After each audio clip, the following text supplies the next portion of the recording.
NG Magazine, Nottingham's online diary and entertainment guide, tracking down the hottest events and reviewing them as they happen. Jonathan Ansell is one of 4 singers from the hit band G4, which were made famous by X Factor in 2004. In April last year they split up, unfortunately, but since then he's been signed to Universal for a tidy £1 million contract in exchange for 5 albums, the first of which is in the shops this Monday. He's on the phone to us now, so Jonathan, was music always part of your life ambition? Definitely, it was a kind of hidden ambition at first. I didn't quite realise that I could actually generate a career out of it. I just thought it'd be something that I'd enjoy as a pastime, and as you say, as a child I was singing from a very young age, and I've always enjoyed it. So you never wanted to be a postman or anything?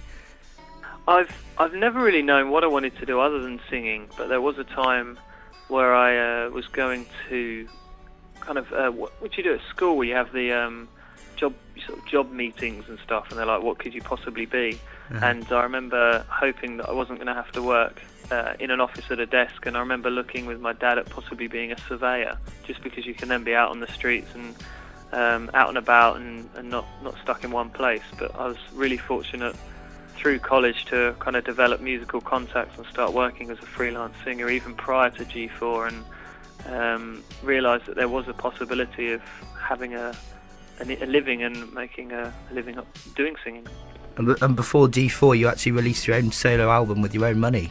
That was a really fun venture, actually. I was at the Bishop Luffer School, and I was just about to embark on the Guildhall course, the Guildhall School of Music and Drama undergrad, and I was just like really itching to get and record something and have, as I said at the time, a memento of everything I'd done prior, and then hopefully have the opportunity after college to record something again, which I was really fortunate with G4 and now this solo album to have the opportunity to do. But it was a fun little venture. I mean, it's a horrendous recording because I had to rush it all in one day. I didn't have enough money to get things properly edited or orchestras. It was just me and a piano, but it's a great memory. And it didn't gross as well as G4's work then, I expect? No, sadly it didn't gross a huge amount. I think I made 1,000 copies. Oh, right. And I think most of them are still in my mum and dad's loft. So it was more for me, friends and family than as a business venture. Although at the time, making £10 for each album at concerts and stuff, I was very, very pleased. And it was actually at the Guildhall School of Music and Drama that G4 were formed, hence the name, in fact, the Guildhall 4. When was the decision made to take the group to X Factor? We were having a great time as G4, rehearsing and arranging tracks outside of college hours and really enjoying ourselves with a few concerts and performances along with busking as well. And it was me who saw the TV advert and just thought, why not go for it? We enjoy ourselves, people seem to like what we're doing. And I put it forward to the guys, they said why not, and it wasn't till 2 months later that they rang us and offered us an audition, and we ended up appearing there on the early audition of the X Factor, and we thought we'd get absolutely nowhere. We were so radically different, but thankfully the differences enabled us to really stand out and the audience to connect with us, and we ended up in the final. It was incredible. And it's safe to say you've done pretty well after that as well. We were really fortunate. The audience that we managed to develop and connect with through the X Factor supported us both with votes on the show and then with sales of all 3 G4 albums and 4 sellout tours, and we had an amazing time from it, and we were very, very fortunate that we were able to have that career. It's a very difficult industry, and we're really, really pleased. And the band split up, or announced their split April last year. What were the reasons behind that? I mean, some people say that you and Matthew didn't get on. Yeah, there were frictions in the group, and Matt and I in particular were opposite ends of the positivity spectrum. I was the ultimate optimist, he was the pessimist, and that after a while did wear us both down. But the main reasons were that we always promised ourselves, however random the career opportunity was for us all, that we'd finish on a high and walk away with fond memories. And after 3 years and the tours that we'd successfully enjoyed and all the time and the fun that we'd had, we just thought, let's walk away and look at everything we've done and achieved with those fond memories before we start getting really bitter with each other. And just work for the sake of it, and it seemed the right choice at the time. And on a lighter note, your solo album is out on Monday. Is that heading in a different direction? What kind of songs are on the album?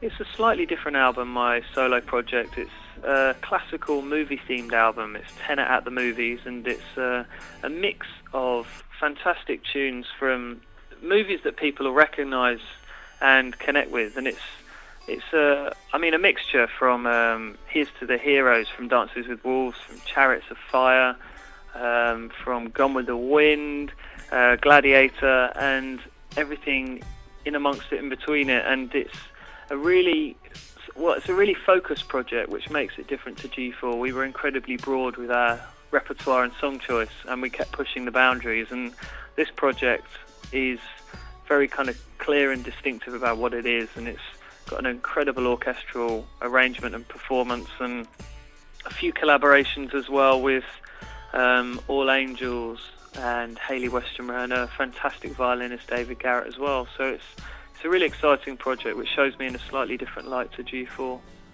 So is that what you've been doing since the band split in April, mainly just recording the album? Yeah, I was really fortunate. As soon as we announced the split with G4, I was kind of put in touch with Jonathan Shalit, my new manager, who then put me in touch with the record companies to have meetings about a possible solo album. Sony, BMG, EMI and Universal Classics and Jazz all offered me deals. Universal then, we finalised that deal, signed it off at the end of the summer, and since then I've been working hard in the studio with Grant and Graham, making the album that I think everyone's incredibly proud of, and it's filled my time since the gap, which has been great. And have you got any other plans for the near future? I know you were offered a partner at opera whilst you were G4, which you turned down. Have you got any plans for opera in the near future? It's a bizarre world. When you are a solo artist, suddenly all sorts of doors open up, and you can take up a lot more opportunities. At the moment, I'm very busy promoting this album. It's obviously out in a few days' time, and I haven't really been able to catch up with management office to find out what they've got in store for the future. But I'm hoping that I'll be able to do a tour very soon, and some summer venues, the prom-style events throughout the country at stately homes, etc. But at the moment, I'm a bit out of the loop, and I'm hoping to find out very soon what's in store.